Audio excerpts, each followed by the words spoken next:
আসসালামু আলাইকুম। এটা আমাদের একটা Dubai treatment, Dubai shining treatment. এটা ধরলে মানে বোঝা যাবে না, এত সফট চুলটা আমি বোঝার ক্ষমতা রাখতে পারি, আমি বুঝাতে পারবো না লাইভে যে কি সফট।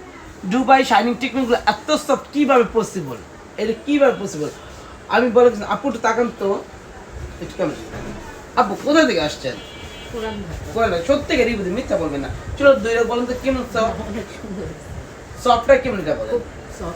মনে তো তুলার মতো নরম চুলটা, তুলার মতো নরম চুলটা, মানে একদম ধুইরা রাখা যায় না, কি পিছলা ভাবে চুলে চলে আসতে হাতের ভিতরে। আর এই আপুর কালারটা ছিল, আপু সত্যি এটা কথা বলো, এটা তুমি আয়রন করছি না? কারণ ঠান্ডা কথা শুকাই নেই, আয়রন হয়েছে এখনো পর্যন্ত? সত্যি রে বলে মানে এখন কি আয়রন করছি নাকি? এখন আয়রন করা হয়নি। শুকাচ্ছি না এটা চুলটা। কটা মেডিসিন দিছি এটা বলেন? একটা, শুধু একটা মেডিসিন না, একটা ওয়াশ একটা মেডিসিন। আগে একবার ওয়াশ করেছি, তারপর মেডিসিন দিয়েছি, তারপর মেডিসিন দিয়ে ফেলেছি। এখন দুইয়া কিন্তু এটা একদম চুল ঠান্ডা বাতাস শুকায় আপনার সামনে নিয়ে আসছি। কাস্টমার ব্যথা পেয়েছেন কোন কারণে? চুলে বাঁধা দিতে রিল্যাক্স করে কাজ। আমার স্টাফদের ব্যবহার কেমন লাগলো আপু? চুলটা আবার বলে, চুল ধরে কি মনে লাগতেছে? তুলার মতো নরম লাগতেছে না? তুলার মতো নরম লাগতেছে না? আমি অবাস্তব যা আমাদের দুবাই শাইনিং ট্রিটমেন্ট এত সফট, এটা থাকবে নিম্নে 8 থেকে 1 বছর, 8 মাস বা 1 বছর থাকবে। এত সুন্দর সফট থাকবে যা বলার মতো কোনো ভাষা আমি রাখি না। যারা যারা করার ইচ্ছা থাকে, যতই ড্যামেজ থাক, আপু চুল তো যে পালা নাম বলবো না, একটা পালাতে করে চুল একদম খুইয়ে পড়ে গেছিল। সত্যিটা না আপু, মিথ্যা বলবেন না। সব বাংলা চুল।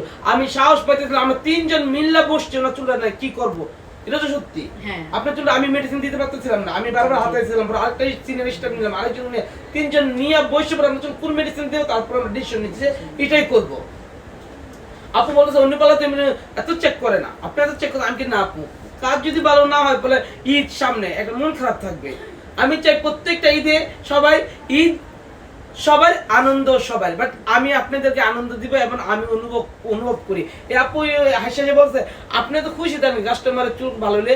আমি কি বলছি বলেন?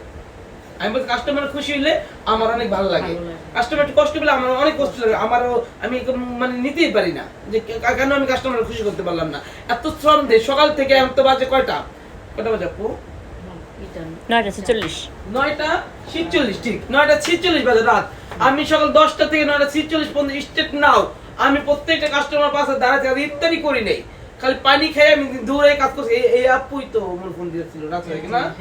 এই আপু আমাকে বলছে আপু আমি তো রাস্তায় আজান দিয়ে ফেলাইছি, তাও আমি বাসায় যাই, খালি পানিটা মুখে দেখলাম। বাচ্চা আছে যেহেতু বাসায় যেতেই হয়, বাচ্চা দেখে দৌড়ে আবার আপু থাকতে চলে আসছি না আপু। আমি 1 মিনিট দেরি করিনি, এই যে কাজ করতেছি কিন্তু কাস্টমার খুশি করার আপ্রাণ চেষ্টা করি। কিন্তু কাস্টমার যদি খুশি না করতে পারে তাহলে সরি আমি আপু আপনাদের কাছে।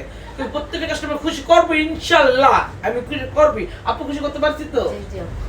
আরেকটা আপুকে দেখেন যেটা আমার খুব পছন্দের এক ক্লায়েন্ট, এই নিয়ে আমার কাছে 10-12 বার করছে এই চুলটা। আপু প্রত্যেকবার আমি আপনি খুশি করতে পারি ইনশাআল্লাহ, অবশ্যই। কোন কমপ্লেইন আছে আমার নামে? না না, আপনি তো 14 গোষ্ঠী আমার পালা চুল স্টিচ করাইছে। আমি গেছে বছর 10 রমজানে করেছি, এর আগের বছর এই বছর সেম 10 রমজানে আসি।